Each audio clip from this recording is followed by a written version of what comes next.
Cécilia Duterre, bonsoir, merci de m'accorder cet entretien. Tu as reçu dernièrement le prix Houdemont de la Fondation de France pour ton roman L'âme de fond, publié chez Albin Michel. Mais nous nous rencontrons ce soir pour ton prochain roman à paraître également chez Albin Michel, Savannah Dream. Est-ce que tu peux nous en parler? Oui, c'est l'histoire de Julien, qui est chercheur, qui est sociologue, chercheur au CNRS et écologiste convaincu, et qui est débauché par Coca-Cola pour travailler à la direction de Coca-Cola, à la direction de la communication à Atlanta, et alléché par un salaire beaucoup plus important que ce qu'il gagne en France. Il part aux États-Unis, donc grand écart avec ses convictions profondes, puisque l'écologie et Coca-Cola, je ne suis pas sûre que ça puisse vraiment faire bon ménage, mais en tout cas, il part. Et arrivé sur place, enfin sa femme et ses enfants doivent le rejoindre. Arrivé sur place, il fait une rencontre extraordinaire, une rencontre amoureuse, quelque chose qu'il n'a jamais connu. Il rencontre une femme euh, qui est philosophe. Il tombe complètement sous son charme, et cette femme est extrêmement vénéneuse, va l'entraîner dans une relation adultérine absolument dévastatrice. Le grand écart qu'il faisait sur le plan des convictions, on va dire, sociales, il va le faire aussi sur le plan amoureux, puisque en fait, c'est un homme qui est marié depuis 20 ans, qui s'est construit auprès d'une femme avec qui il s'entend bien, il a un couple qui fonctionne très bien, et pourtant, il va se laisser happer dans cette spirale amoureuse, passionnelle, dévastatrice, parce que cette femme est extrêmement manipulatrice. Et peut-être qu'on va découvrir qu'au-delà de cette manipulation amoureuse qui va être le fil du roman, il y a une manipulation peut-être encore plus grande, enfin en tout cas la manipulation à plusieurs fils, et la toile qu'elle tisse autour de lui à plusieurs fils. Voilà. Et donc l'intrigue se construit sur une sorte de thriller psychologique jusqu'à un dénouement qu'évidemment je ne dévoilerai pas ce soir. Donc, thriller psychologique et amoureux. Thriller psychologique et amoureux, et prétexte à une réflexion plus large, peut-être philosophique et peut-être un grand mot, mais une réflexion sur le divertissement, et là au sens sans doute, on va dire au sens de fuite de soi, le divertissement amoureux au sens de fuite de soi, comment effectivement la relation amoureuse, en tout cas celle-ci, va être tellement obsédante, et tellement comblante pour cet homme-là, que effectivement il va se fuir et, et vivre dans une sorte de soi mensonger qu'elle lui renvoie, et voilà.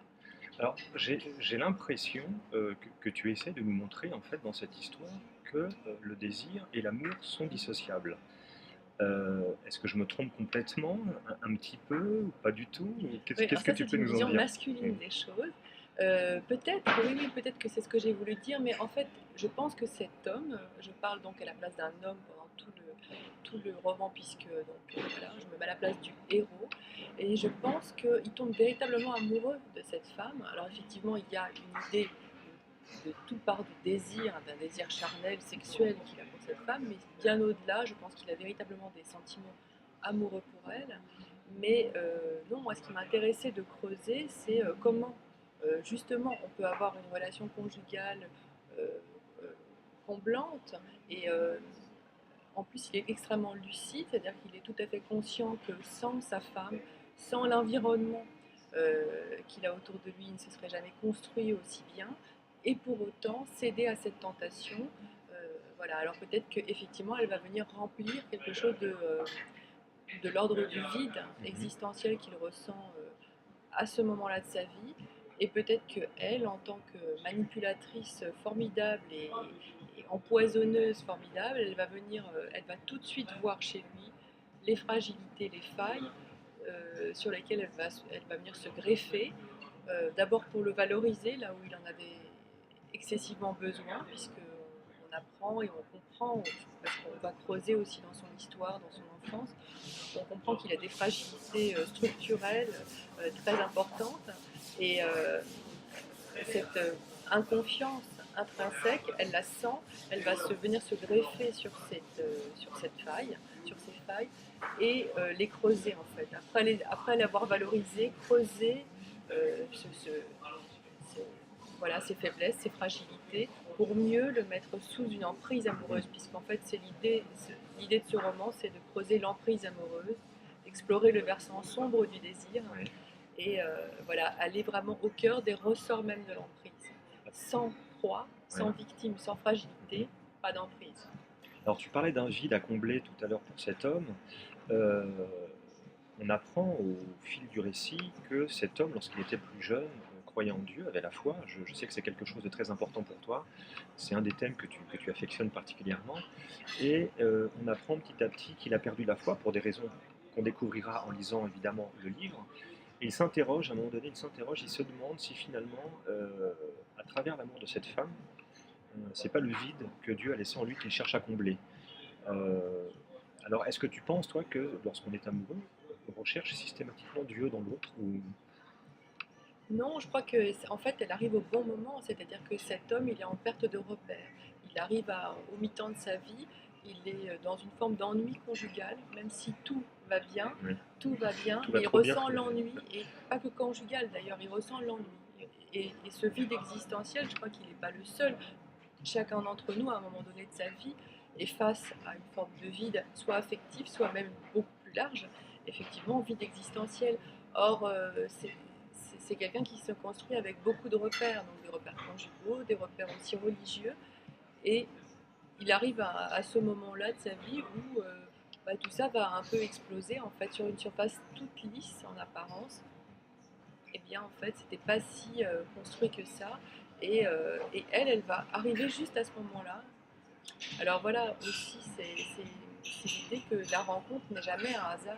Parce que effectivement, il y a ce hasard événementiel de la rencontre, mais elle fait sens en fait pour les deux d'ailleurs, parce qu'elle aussi, on apprendra plein de choses sur cette femme, et elle aussi, cette rencontre pour elle fait sens à plusieurs niveaux, on l'apprendra aussi. Mais pour en revenir à lui, elle arrive au bon moment et elle va tellement l'obséder en fait dans une forme de passion néfaste, mais elle va tellement l'obséder qu'elle va l'occuper. Elle va avoir cette fonction d'occuper ce vide et sinon de le combler, de l'occuper et donc de le masquer. J'aimerais qu'on dise un mot de ton écriture que j'ai trouvé dans ce roman, comparativement aux autres, particulièrement débridée, libérée, alors presque masculine, puisque là, toi, tu te mets à la place d'un homme. D'abord, est-ce qu'on peut dire qu'il existe une écriture masculine et une écriture féminine? Est-ce que c'est une vue de l'esprit? Et est-ce que toi, tu as le sentiment d'avoir changé dans ton écriture ou d'être revenu à quelque chose que tu avais mis de côté un petit peu ces dernières années Parce que là, on sent qu'il y a plus d'ampleur que d'habitude, plus de profondeur, plus de hauteur. Alors c'était déjà très bien avant, mais alors là, bon, tu atteins des sommets. Alors, je ne sais pas si toi tu l'as ressenti comme ça, ou qu'est-ce que tu peux nous en dire? Non, mais en fait, ce livre est l'aboutissement aussi d'une réflexion sur le désir. J'écris sur le désir depuis plusieurs livres. J'avais euh, creusé cette thématique sous forme romanesque et sous forme d'essai. Et alors, tu n'as pas lu tous mes livres, mais j'avais aussi écrit des livres érotiques, deux, un recueil de nouvelles et un autre roman. Donc j'avais déjà exploité cette veine, mais c'est vrai sous un angle peut-être plus ludique. Euh, J'avais exploité aussi le thème du désir dans l'âme de fond dont tu parlais tout à l'heure, mais plutôt sous l'angle de l'usure du désir. Et là, effectivement, il y a quelques scènes un peu chaudes, c'est certainement de ça dont tu parles, mais effectivement, déjà, c'est un homme qui parle. Donc, je pense que vraiment la libido masculine n'est pas exactement la même que la libido féminine. Donc, si c'est un homme qui parle, il faut le faire parler vrai, enfin, j'espère. Comme un homme? Et d'autre part, quant à ces scènes, il n'y en a pas non plus énormément, Non, mais je non, pense non. qu'elles se justifient puisque voilà, il s'agit quand même, on parle d'amour et de passion. Donc, effectivement, il y a aussi la sexualité est, est exploitée, enfin, développée dans le livre. Maintenant, c'est un livre qui est important pour moi parce qu'effectivement, il ferme la boucle en fait. Non pas que je ne vais pas continuer mon cheminement littéraire sans doute autour du désir, mais certainement plus autour du désir amoureux. Le désir étant beaucoup plus large que Oui, le simple désir amoureux. Et je l'avais développé dans un essai, là pour le coup, beaucoup plus sérieux avec mon ami Joël Schmitt. oui, tout à On fait. avait parlé effectivement du désir, mais alors au sens beaucoup plus large que des heures purement charnelles. Et voilà, je vais continuer certainement le cheminement littéraire sur ces questions, mais en tout cas sur le plan amoureux, je pense avoir déjà dit beaucoup de choses dans mes livres. L'action se passe à Savannah, dans le vieux sud des États-Unis. Tu y es déjà allé dans cette ville, dans ce pays, dans ce continent, dans cette région? Ah oui, j'y suis allée 3 semaines en fait, et c'était un des plus beaux voyages de ma vie. J'ai été dans tous les endroits et j'y suis allée et j'avais déjà l'idée du roman en tête et même l'histoire. Donc en fait, j'écrivais dans ma tête le roman tout en visitant et ça c'est merveilleux, ça n'était pas arrivé jusqu'à maintenant. Mais c'est vrai que je visitais, je me dis tiens, je vais placer l'action là et on ne voit pas les choses de la même façon, on ne visite pas de la même façon.